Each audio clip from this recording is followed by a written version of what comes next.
Have you ever wondered about the difference between a server and a browser? These two words pop up all the time in tech conversations, but what do they actually mean, and how do they work together? Let's explore this topic with a simple story that makes it easy to understand. Imagine you're at a restaurant. You're sitting at a table, looking through the menu. You call the waiter and place your order. A few minutes later, the waiter brings your meal. In this scenario, you are like a browser, and the kitchen is like a server. A browser, like Google Chrome, Firefox, or Safari, is your tool for interacting with the internet. It's what you use to search for things, visit websites, and stream videos. Think of it as the customer in the restaurant who makes requests. A server, on the other hand, is where all the magic happens behind the scenes. Just like the restaurant's kitchen prepares your meal, a server stores all the data and files for websites, processes your requests, and sends you the information you need. Here's an example to make it even clearer. You open your browser and type "best pizza near me" in the search bar. The browser sends that request to a server somewhere in the world, asking for information about pizza places.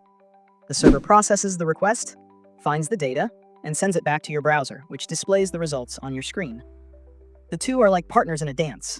The browser makes the request, and the server responds with the data. Without a server, the browser has nothing to display.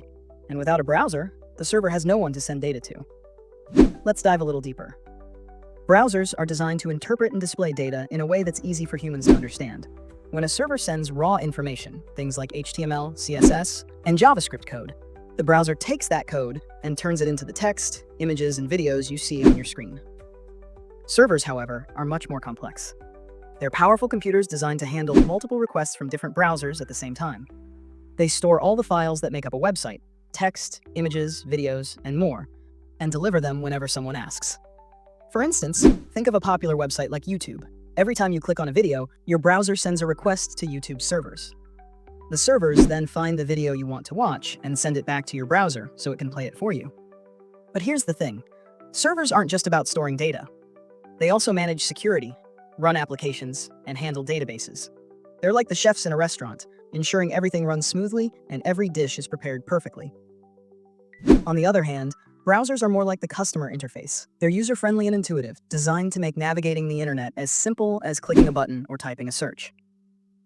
Let's take another quick example. Say you're shopping online. You browse through products, add items to your cart, and proceed to checkout. Your browser communicates with the server to fetch the product details, update your cart, and process your payment. It's a constant back-and-forth conversation, happening in milliseconds. In summary, the browser is what you interact with. It's your window to the internet. The server is where the data lives and where your requests are processed. They work together seamlessly, allowing you to surf the web, watch videos, shop, and so much more. So the next time you open a browser, remember the server's working tirelessly in the background to deliver everything you need. I hope this explanation clears things up. If you enjoyed this video, don't forget to like, subscribe, and comment with your thoughts or questions. I'm Zishan, and I'll see you in the next video.